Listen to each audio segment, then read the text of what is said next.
po, good evening. Ito pa po sa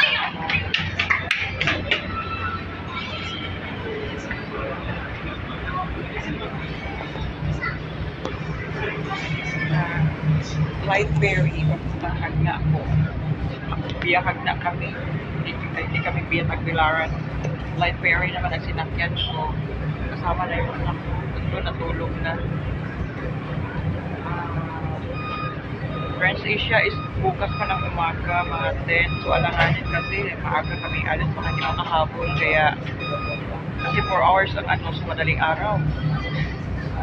So Lightberry na lang sinakyan namin kasi pagdating doon ng Tagbilaran, kaakad na sasakay pa lang bus. Tapos pagdating doon sa Tagbilaran, doon na kami sasakay sa amin pauwi.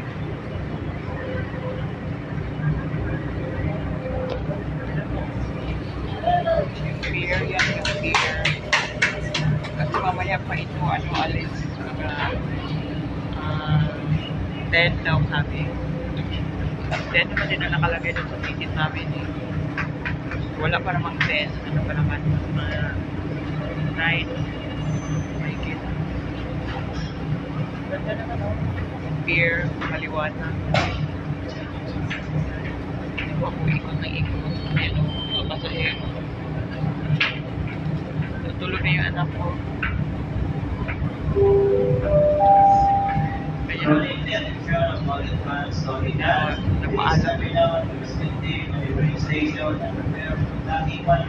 Yan, malapit na alis.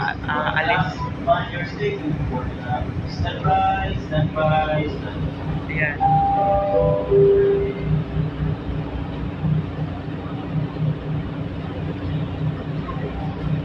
Dito na lang ako nag-aaral. Mamahagin kasi kanina nakasukan talaga ako sa sinasakyan kasi napakalakas yung AC or aircon sinasakyan. Kasi kahapon pa pumunta pa ako doon. Wala naman nangyari sa akin kahit wala akong hindi ako nahihilo. Wala. Kanina talaga wala. Talagang hindi ko na kinakayanan dahil na umihip ako doon ha. CR pa ako doon.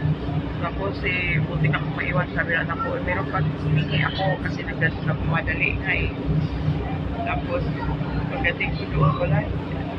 Kulang ako ng 2 minuto pag-andar kasi iba kasi nag-drive kasi parang gumagano-ganon kaya parang hilo ako tapos ayun sumandal ako hindi talaga kinayanan talagang bubuga bit ako ng plastic hindi naman kasya dahil may liit yung plastic ay talagang bubuga tapos nagiliran kami damit ko hindi ko na ako nagilid hindi ko na buka kasi hindi na ako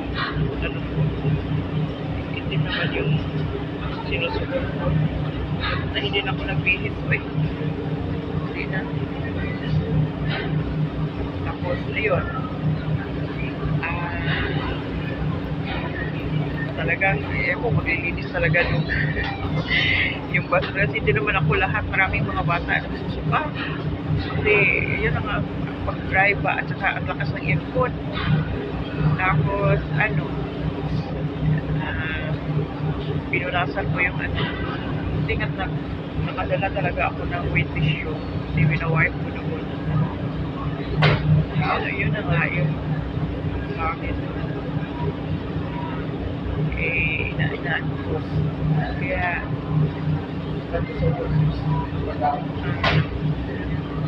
yan malapit na nga alis kasi nagpapaalam na Tumango lang ako natulog yung anak ko.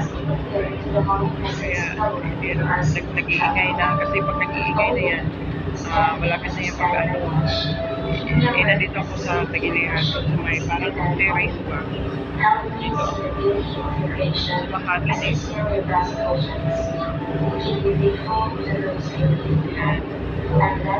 Sa isla o darating doon. Sasakay pa kami ng bus. Yung marami ko talaga yung talagang sagad-sagad ba Marcano kasi lalo na nagpag-order ko kami kanina laki naging hindi na eh kasi kasi 50 lang talagang hinihingi ng sarila. Wala ba sa ano, dito sa pier? 50. Dalawa kami, 100. Tapos yung bagahe pa namin, sa daan din, 200. Tapos yung pagkain namin, pumili kami kasi nga wala hapunan. So, 200 din. Tapos, pagpagkuhan medyo mainit na tubig dahil hinihilo ako, hinihilo pa ako. Matanda doon. Buti nga hinilot ako ito. Naka-istorya na ako, naka-ano na ako, wala na akong naramdaman. Kasi nga hinilot talaga ako na naipikasan naman ako na lang. Tapos, ayun, ipikasan. Nilalagay doon sa likod at hinihilot-hilot niya ako. Nahiya pa nga ako kasi nga, di ba, meron pa akong ano doon sa likod. Pero hindi naman niya naramdaman siguro. Iwan ko nakita mo nakatalikod ako. Harap ko sa kanya talikod doon sa gate ng malapit ng security guard. Wala talagang hihilo talaga ako at ibang naramdaman ko talaga buti nga nandiyan ang anak ko. Siya nag-aalalay. Tapos sabi mo dami naming dala dahil na yung mga bagahe nga niya. Tapos shout out na pala kay Roldan, ano ba yun, at saka yung kay Adventures, ano ba yun, sa bike, ano ba to, alam, tinanggal na yung ano, yung tali. So, shout out sa lahat ha, sa lahat ng mga nanonood sa video ko, sa mga nag-subscribe sa akin. Sana naman para ma-monetize na ako at yun. Uwi na ako, tapos yun, nandiyan ang anak ko na siya na mamabantay sa tindahan at ano kasi wala ko naman papa, pero hanapan ko para mag-enroll yun dahil na i-enroll yun, hindi ko alam kung ano kailan mag-adjust ako sa kasi kasukin ko muna yan kasi para maka-enroll na yan. So, hindi talaga makapul kasi hindi pa yung nakapag-exam, maramihan din na nakapag-exam eh. And tapos hindi ko alam kung nakayanin ko kaya sige, basta kasi nursing talaga ano yan, hindi ko tapos nag-exam pa kami, hindi naman yun talagang ina-admit ko na lang yung gastos niya pa. Kasi ang gastos na niya yan sa semester tapos pwede naman yan na hindi full na bayad pa. Tapos yun, ano sa kanya yan dyan, yung mga allowance, pamasahe, ganyan, diba? Sana makapag-aral siya ng ano, nursing. Hindi mo tinanggal na aalis na to eh, kasi yan tinanggal na yung tali na mahaba. Yan naman yung tali. Hindi na makita kasi pwede malalim madilim. Yan yung mahaba, wala dyan, hanggang pa tinanggal.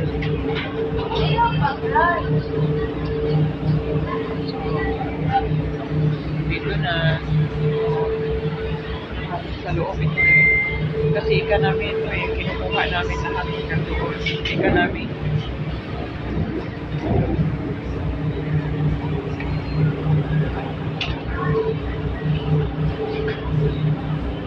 Yan. Tapos na kami kinukuha na yan doon sa dulo. Nakaalis na yun. Diba? Talagang Diyos talaga, maano talaga ang sigura ko at saka lahat ng kinain ko simula maga ano, ay talagang labas lahat.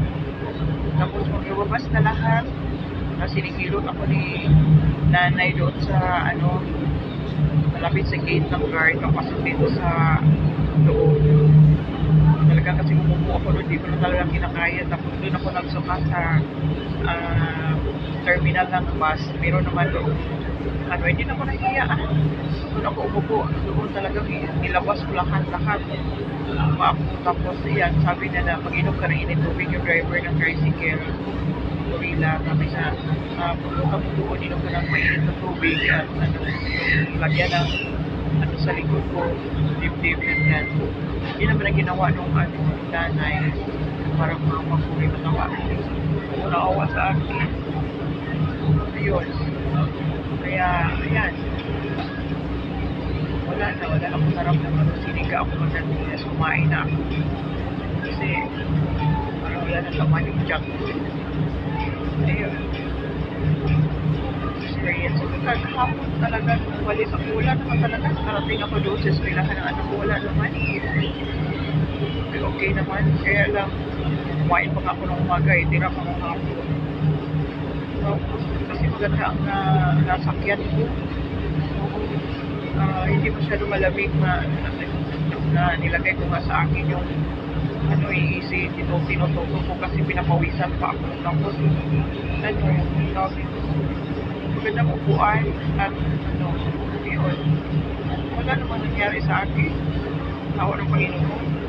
Nakarating pa ako sa within 30 minutes yan, pila na sila kasi papasok na yun.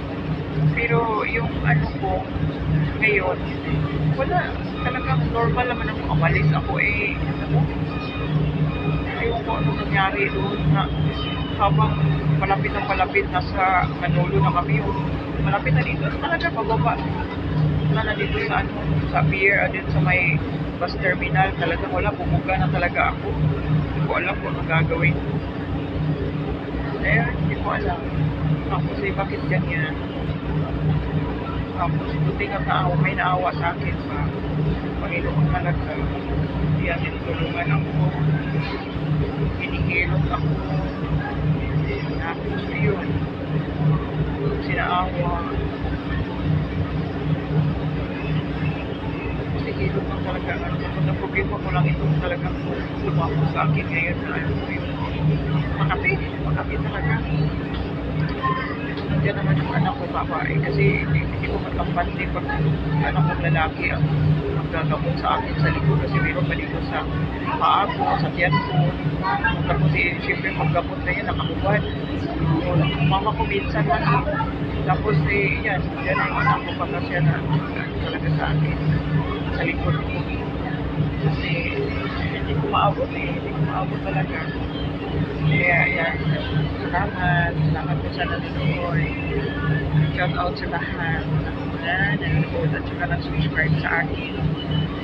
Salamat talaga sa iba't ibang bansa kasi namabot na yung mga video ko sa iba't ibang bansa Sana naman matulungan niyo ako, subscribe niyo ako.